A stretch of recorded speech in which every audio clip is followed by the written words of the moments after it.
ప్రమాణ స్వీకారం జరగబోతుందండి ఇప్పుడు.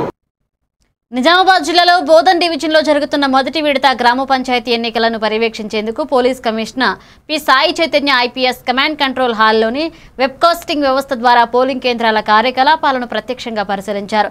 ప్రతి బూత్ వద్ద బందోబస్తు, భద్రతా చర్యలు సక్రమంగా అమల్లో ఉన్నాయా అనే అంశంపై ఆయన సక్రమంగా సమీక్ష నిర్వహించారు. ఎన్నికలు పూర్తి ప్రశాంతత, స్వేచ్ఛాయుత వాతావరణంలో సాగేందుకు అధికారులు, సిబ్బంది అప్రమత్తంగా ఉండాలన్నారు.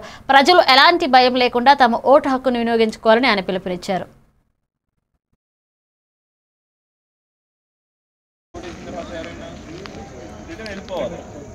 నేను ఇక్కడే తిరుగుతాను అంటే మా అత్త వచ్చింది, లేదంటే మా బావమరిది వచ్చాడు, మా బాబాయ్ వచ్చాడు అని చెప్పదండి. ఓటు వేసామా, ఓటు వేసి వెళ్ళిపోయాము. 100 మీటర్లు అయిన తర్వాత మీరు వెళ్ళి వాళ్ళ ఇంటికి వెళ్ళినా ఏమని మాట్లాడారు. అందరికీ నమస్కారం. ఇవాళ నిజామాబాద్లో ఫేజ్ 1 పోలింగ్ టోటల్ 11 మండలాల్లో జరుగుతూ ఉంది. 157 గ్రామ పంచాయతీకి ఎలక్షన్ జరుగుతూ ఉంది.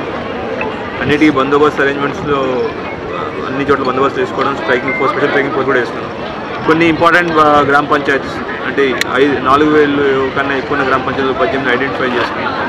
తర్వాత 7,000 కన్నా ఎక్కువనే 5 ఉన్నాయి. అట్లాంటి ఐడెంటిఫై చేసుకుని అక్కడ స్పెషల్ బందోబస్తు చేసుకున్నాం. ఉదాహరణకి ఇక్కడ మనకి ఎడపల్లిలో కానివ్వండి, నవీపేటలో అత్యధికంగా 12,000 మంది ఉన్నారు. అట్లానే జనరల్ డైరెక్ట్ ఓటింగ్ ఏదైతే ఉందో అది మార్నింగ్ టు ఆఫ్టర్నూన్ దాకా జరుగుతుంది. ఆఫ్టర్నూన్ నుంచి కౌంటింగ్ జరుగుతుంది. అంటే 1 o'clock కౌంటింగ్, 1 o'clock దాకా ఓటింగ్ తర్వాత 1 to 2 బ్రేక్, లంచ్ బ్రేక్ తర్వాత 2 o'clock కౌంటింగ్ జరుగుతుంది. ప్రతి ఒక్క లొకేషన్లో ఒక కౌంటింగ్ హాల్ అనేది ఇవ్వడం జరిగింది. ప్రతి ఒక్క లొకేషన్ కాదు, ప్రతి ఒక్క జీపీకి ఒక కౌంటింగ్ హాల్ ఇవ్వడం జరిగింది. ఆ హాల్కి కూడా సంబంధించి బందోబస్తు కూడా నిన్న ఓవర్గా చూసాం.